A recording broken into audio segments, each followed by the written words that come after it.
Especificamente assim, o Boris e Rufus, então foi projeto para Disney América Latina, né? Passou inicialmente onde? Onde que como que foi a distribuição? Então, nosso Como que primeiro. a Disney, vocês chegaram na Disney com o pitch? E É, aí o pitch é só. tipo, Acho que o é pitch é o quê? Vocês têm importante um. contextualizar, assim, né? O que que acontece no mundo. Em todos os territórios do mundo existem cotas domésticas de exibição. Então, por exemplo, a Disney é americana, é uma empresa dos Estados Unidos. Ela opera no Canadá também. Então, no Canadá exige que a Disney compre, licencie, né? É melhor a palavra. Faça licenciamento de obras canadenses para que sejam exibidas lá no Canadá. A Disney opera na Europa. A Europa exige que a Disney licencie obras europeias para que sejam exibidas no seu território europeu.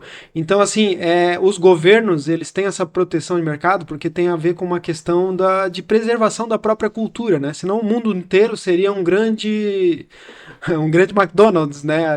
O Uhum. Brasil já é meio que um seguidor da cultura americana muito forte, porque a gente nunca teve isso, né, aqui no Brasil. Então, os Estados Unidos entram no Brasil com todo o seu conteúdo audiovisual, Que é muito que é comparado com o que é muito, produzido aqui. gigantesco, exatamente, desde desenhos, filmes, séries e tal, a gente consome isso, a gente cresceu consumindo isso, e o nosso sonho é ir para os Estados Unidos, ou visitar os Estados Unidos, porque a gente cresceu consumindo isso, a gente conhece às vezes mais de Nova York, mais de Los Angeles, do que a gente conhece de Salvador, na Bahia, por exemplo.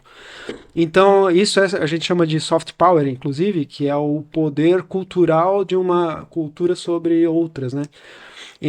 Então, o que que acontece? Historicamente, os territórios eles têm essa proteção cultural, e aí essas grandes empresas, elas precisam ir para eventos para ouvir projetos, principalmente desses territórios, porque eles têm que investir, né? Eles têm que comprar e incentivar a produção desses territórios. E a partir de 2011, quando a lei 12485 entrou É, é, em em vigor no vigor. Brasil, Uhum.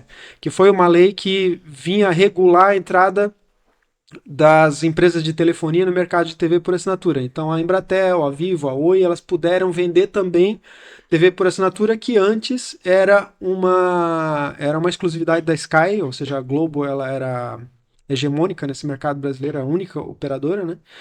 E aí começou a abrir a concorrência e tal, e junto com essa lei entrou a cota doméstica, que já é algo que acontece nos países desenvolvidos há muito tempo, né? Uhum. Então Entrou chegou a muito cota doméstica. atrasado aqui. Chegou bem atrasada. Mas fez e chegou tímida, tá? Então era tipo 10% do 5%, não sei Um, qual um é o filme dá percentual. conta, um filme por É, semana, dois filmes por semana dá conta de toda a era cota, algo sabe? A muito cota pequeno. continua sendo essa ou já aumentou? É, Continua sendo essa. estão Ainda é lutando para pequena, o aumentar hoje. percentual é Inclusive, pequeno. esse ano a lei iria vencer, porque já ia fazer 10 anos, né? E eles votaram para renovar, né? Só que é uma lei só para TV paga. Então, assim, streaming tá fora dessa. Né? Agora, por exemplo, a Disney fechou alguns canais, na verdade só ficou com um canal na TV paga, né? Na TV por assinatura, TV a cabo, e foi totalmente para Disney Plus. Os streamings eles ainda não têm regulação, então eles não têm No obrigatoriedade de Brasil, passar. né? No Porque Brasil, na sim. Europa já Existem tem, projetos de É. lei aqui no Brasil hoje. É. Está sendo discutido para que isso seja organizado. Porque, imagina, eles vêm para cá, vendem assinaturas aqui, recolhem todo o dinheiro e mandam embora, vai para sua sede. Né? Eles pagam um único imposto no Brasil, que é um ISS, numa cidade no interior de São Paulo, e se retiram daqui. Vendem publicidade, vendem, porque agora está entrando isso, né, nesses canais de streaming, e não tem nada de retorno para a sociedade brasileira E inunda o mercado aqui de em forma de, conteúdo de, externo. de fazer o ecossistema funcionar, né? Eu acho que é importante a gente colocar também, assim, como é que nasceu essa questão da televisão, né? Lá atrás, assim, como foi construído no Brasil e como foi construído isso fora, né? No Brasil, vamos lá, o que É a que TV por é sinal aberto, diz, né? sinal Por... aberto? O que que é uma TV aberta, né? A TV aberta, ela é um espaço no satélite, ela é uma concessão pública. Né? Em algum momento essa concessão pública ela foi negociada com né, uma Globo, uma SBT, uma Record aqui no Brasil e não se teve uma contrapartida como é normal nos estados, né, nos países desenvolvidos, que é assim, você tem uma concessão pública para explorar propaganda, para colocar notícias, mas como retorno para a sociedade dessa concessão pública, que é de todos, né? Uhum. Você o governo precisa, que é o dá, governo né? que dá, né? Então você precisa comprar produções independentes, enfim, produções de empresas para fomentar o mercado, para fazer crescer empregos, distribuir rendas e tudo mais, né? Então, isso aconteceu nos Estados Unidos, isso aconteceu na França, na Alemanha. No Brasil, como aconteceu? Essas empresas, elas cresceram verticalmente. Essas empresas, elas ganharam a concessão, elas mesmas produziam, elas eram exibidoras, elas distribuíam. Então, antes dessa lei que veio em 2011, olha quantos anos já existe a TV aberta, né? O que acontecia antes? A gente fazia uma produção de uma série, investia lá 3, 4, 5 milhões, e esses empresários olhavam para a gente, produtores independentes, e diziam assim: ok, você quer passar na minha TV? Você tem que pagar, comprar espaço aqui. Não, peraí, isso é um produto, né? Eu tô Tem que vendendo. Peraí, pagar pra exibir o próprio produto. olha só, tô fazendo Uma camisetas. inversão total. Em vez de você vender camisetas para as pessoas, para fazer o seu negócio andar né? Você vai ter que pagar para as pessoas usarem as suas camisetas. Não tem lógica como esse se tipo a de coisa, Renner entendeu? dissesse quanto é que você paga para eu colocar a sua camiseta na minha loja, né? Por exemplo. Não faz sentido. Então, e na verdade, na área audiovisual, a atração é o conteúdo. Então, assim, a gente tem uma série muito legal que atrai pessoas, e então a nossa série é que faz as pessoas irem e conectarem no canal, né? Mas toda essa introdução que a gente deu foi só para entender, para dar para o público aí o contexto de como é que funciona esse mercado mundialmente, como ele funcionava no Brasil. E a partir de 2011, o que aconteceu com a entrada é que essas cotas passaram a existir e a gente passou a ter possibilidade de apresentar projetos, porque realmente teria alguém que iria colocar uma parte do dinheiro, uma licença de exibição, um dinheiro, né? Então seria um seed, né? Um seed money. Em cima de algum projeto, e também a gente teve um suporte da Apex, que é a agência de exportação, para visitar eventos internacionais.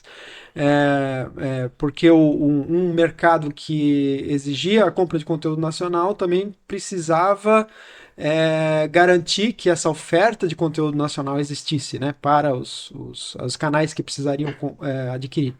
Então a gente teve um suporte da agência de exportação e teve um subsídio para a gente credenciar no evento externo, que é bastante caro, né? Nossa empresa era pequena, então a gente pôde participar com constância de muitos eventos internacionais ali todo ano.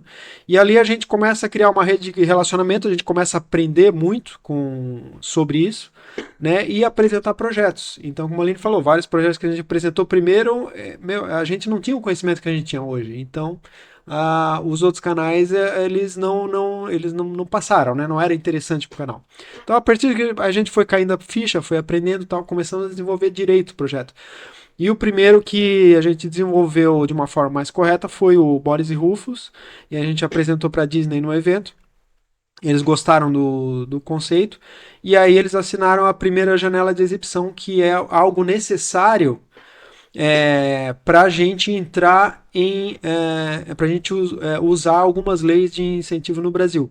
Então, a Disney foi a primeira janela de exibição, compraram uma licença de exibição quando tivesse produzido, né? Então a gente tinha um prazo ali para produzir, eles iam pagar em torno de 5, 7% do orçamento. Uma janela de exibição Uma janela de exibição é um canal.